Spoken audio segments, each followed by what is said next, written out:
செய்வோம். நாங்க என்ன பாவம் செஞ்சோம்? நாங்க ஏன் நம்ம பக்கத்து நேர ஆசிரியர் வந்தாலும் சரியா எங்களுக்கு பக்கத்து நேர ஆசிரியரா வந்து நாங்க ஒருவேளை சோத்துக்கு கஷ்டப்பட்டு இருக்கோம் ஐயா. நீங்க இந்த முழு நேரமா பக்கத்து நேரத்தை முழு நேரமா ஆக்கி 3 வேளை சோறு போடுங்க ஐயா.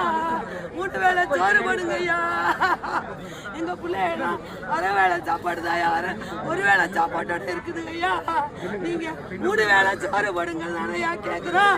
காரு கேட்டோமா பங்களா கேட்டோமா இல்லையா?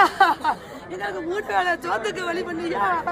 3 வேளை சோத்துக்கு தானையா வழி கேட்கிறோம். நாங்க ஆசிரியர் இறந்தாரு பத்தாச்சாரதி சாரு. அவருக்கு போராட்டத்துக்கு வந்து தானே சாமி இறந்தாரு. நீ அன்னைக்கு மறுநாளே கையெழுத்து போட்டுருக்கணும் ஐயா.